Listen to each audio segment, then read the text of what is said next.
War is not only rockets. Can you tell us exactly how things are today in Gaza? I know that you had to rush over to Deir el-Balach to be on hand for this interview. What did you see? What did you hear? I came on a car pulled by a donkey because there is a shortage of transportation, because of shortage of fuel. 2 years ago, there is no fuel in Gaza except very rare amounts for human organizations. Sometimes yes, sometimes no. There is no bombing like before. But on the ground, war continues. I mean, for example, some people cannot differentiate between where is the yellow line they are talking about. That's why every day we see some people are killed.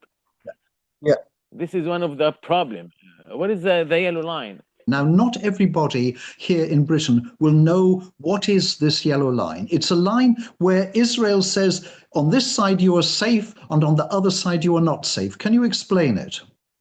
Yes, the yellow line, it is according to the ceasefire backed by Egypt, Trump, Qatar, and Turkey. And the Israelis imposed 3 lines. The first one is the yellow one, and anybody exceed this line, he should be killed. It is very risky. But people cannot make what they see in the map, cannot implement it by their eyes on the ground. That's why lots of them mistake and do not know where exactly the line. 2 days ago, to be honest and accurate, 2 days ago, the Israelis put yellow bricks, yellow big bricks, but it is not along the Gaza Strip. I do not claim that now we have starvation like before. Now we have some food, yes. The Israelis allowed some food, yes. But most of the food nowadays are for merchants and for some international organizations. It is very, very little amount. That's why it does not reach everybody. Then it does not reach everybody. That's why if I go to school, if I go to the market right now, I will see food in the market, but most of people cannot afford, especially after 2 years of war. They have no no work, no money, no salaries, nothing. How they are going to do? How they are going to buy? Yeah. Plus the horrible, of course, plus the horrible prices. Thousands and thousands of people who are either patients or wounded are in need for advanced treatment. They are in Gaza hospitals or in tents or wherever. They cannot travel from Gaza outside. They cannot go abroad because the crossings are closed. So there are people dying in silence, silent dying. No shooting, but they are dying. Including children. Of course, children, elderly, whatever, they are dying in silence. Nobody knows, nobody feels except their families, But I receive news, somebody died of once, died of cancer, there is no medication. There is no enough medication in Gaza. My little daughter, she is 9, she is 8 years old. She's sick nowadays. I was looking for diclofenac sodium. It was horrible to find just one, to find some tablet or suspension for her, or we need something for treating Gardia and Tamibica, something like what is called metronidazole.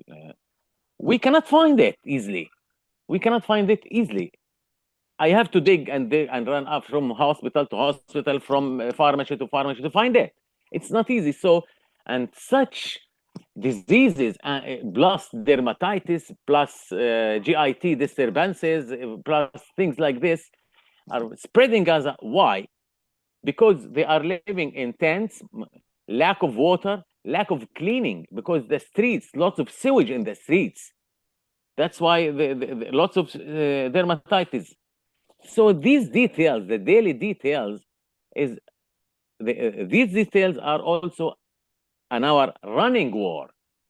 War is not only rockets.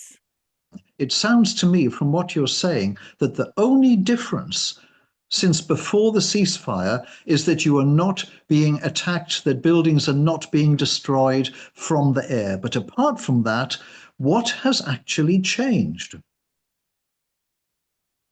Nothing changed except stopping bombing from bombing uh, before the line, the yellow line. After the yellow line, the bombing continues. That's why people afraid to go there. Who realize where is it, you know? And I know some friends who has their houses behind the yellow line. They cannot go there. Even there is no wood, firewood in Gaza. That's why we go to buy. Imagine one kilogram of wood for about $3, and there is no wood. That's why people bring wood from tables, windows, furniture from destroyed houses. No wood because the Israelis raised the trees in Gaza, and it is 2 years. So even the trees in Gaza are finished. So we are going back to the Stone Ages, exactly like what an Israeli soldier told a teenager, a Palestinian teenager, when they stormed his house, and they told them, you are Palestinians, you do not deserve to live. We are here, we're still here forever, and you have to go back to 2000 before, something like this. I met them. It is a family, you know. Their house is stormed by the Israeli soldiers. We are not living now. We are just surviving. I lost my brother. I lost cousins. I lost wives of cousin. I lost brothers-in-law. I lost lots of my beloved people. Shall they come back? Even children. No way. They will not come back.